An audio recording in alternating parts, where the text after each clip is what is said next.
Good morning, everybody, and a very warm welcome to Holy Trinity Church, Maisons-Laffitte, and this is the online sermon for Epiphany. The readings today are taken from the prophet Isaiah, chapter 60, verses 1 to 6, and also from the Gospel of Matthew, chapter 2, verses 1 to 12. You might like to pause this video and have a read of those pieces of scripture so you understand what I'm talking about. There are some words in the reading from the prophet Isaiah this morning. Rise and shine always kind of reminds me of someone who is very chirpy, get up and go type of morning person, standing over you as you lay in bed and saying, hey, wake up, it's a beautiful day. Up you get. It's not a great way to wake me up in the morning. I'm not sure about you. I'm definitely not a morning person. Definitely not. You know, on Wednesday night during Bible study, we were talking about making connections between pieces of scripture. And today, this Old and New Testament scripture is a beautiful example of how we can make a connection between them. They fit together beautifully. When Matthew wrote his gospel, it was predominantly for a Jewish audience, and he often referred back to the Old Testament, especially to the writings of the prophet Isaiah. Matthew, along with the other New Testament writers, believed that if you wanted to understand what God is doing here and now, then you had to look at what God was doing back then and there. And as a Jew himself, Matthew would have known and studied this passage from Isaiah, the one that we have just heard. He would have known it really well. He probably would have memorized it. And so he would have been very familiar with those words, arise and shine, for your light has come and the glory of the Lord has risen upon you. Matthew said, that's what happened at Christmas.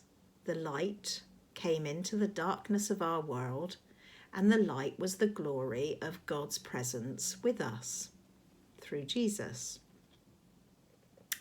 Now, when Isaiah wrote his words, the Jews were in captivity, being held hostage in Babylon.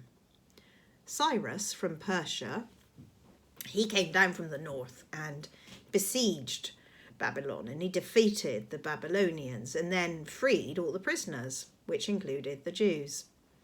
He told the Jews, you can go home now. But the Jews just sort of sat there like caged animals, you know, when you open the door. They don't want to leave. They'd been so habituated to confinement that they didn't know what to do. So they just stayed there.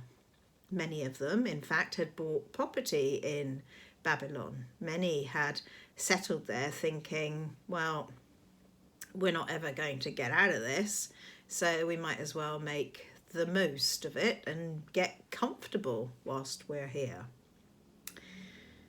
But Isaiah said to the people, Cyrus was sent by God to set us free. Now get up and get going. Only he put it a lot more poetically than that. He said, arise and shine, for your light has come and the glory of the Lord has risen upon you. Later in the 60th chapter, Isaiah predicts that the nations will come and marvel at the glory and the greatness of Jerusalem after it's been rebuilt. He says, if you rebuild all the city, all these nations will come to you and they will celebrate what God has done for you. They will bring you a royal tribute, as was the custom when a new king was crowned. Kings from all over the world, he wrote, will come to you, or they will send their representatives and will bring gifts to you. Are you being reminded of something? People bringing gifts? Well, listen to this. The Isaiah the prophet also says, they will bring gold and frankincense, and they shall proclaim the praise of the Lord. Matthew, when he read that, remembered also the reports of men coming from various parts of the world bringing gifts for the Christ child. And he made this connection, and he said, yeah, it's like Isaiah bringing gold and frankincense. Only Matthew said they also brought myrrh, because myrrh was used in preparation for the burial of the dead, a reminder that this child will die for the sins of the world. So Matthew, and he's the only gospel writer that does this, decides to include the story of the wise men as part of his nativity story, and he includes it as the conclusion of the nativity. The reason, please ignore the dog's barking, the reason was that when the people read the story of Bethlehem, they will also hear the story of Babylon and how God freed the Jews from captivity, and know that this is also what happened in Jesus Christ. This light coming into the darkness, people who have been in darkness or people who have been in bondage, in chains, are now free to begin a new life. Arise and shine, for your light has come. We are to understand what happened at Bethlehem by remembering what happened in Babylon. The door is now open for a whole new future for us. We are free now. Get up and go. Have a glorious future ahead of us. All of us do. Arise and shine, for your light has come, and the glory of the Lord has risen upon you. What is most significant about this passage is that it's in the form of a command. Arise and shine. It's a command. How can Isaiah do that? How can you order somebody to stand, to shine, or to start a new life? How can we apply this to our lives today?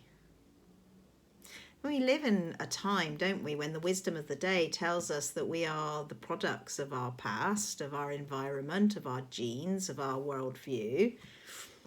Hey, just accept who you are, right? To me, that sounds an awful lot like settling for second best. It sounds like settling in Babylon when I don't particularly want to live there. Christian faith stands strongly against that view and says that the most important fact about our lives is not what has happened to us in the past, and not even the way we are right now. The most important fact about our life is what God is offering us. God has given us the future. God has given us a new life. But we've got to get up and we've got to move towards it. For most of us, myself included, it's going to take a lot of discipline. And it's not fashionable to talk about discipline. It's going to take discipline to change lifetime habits, those things that take me away from God. It's going to take discipline to begin and accept this new life. To have discipline in your life is to say, well, what is real for me as a person of faith? It's not the way I am now, but it's the way I can become. What discipline means is that you will do those things that you should do, even if you don't feel like doing them. It's important to consider and to be honest about our feelings. Of course it is. I believe that. Our feelings are part of us, and we need to take our feelings seriously. But at the beginning of a new year, isn't it also important to remember our hopes and our aspiration and our dreams and our visions? That's part of our life as well. We ought to be as honest about those things as we are about our feelings. John Wesley was reported to have complained to his colleagues that he couldn't preach about grace because he said he had never experienced it.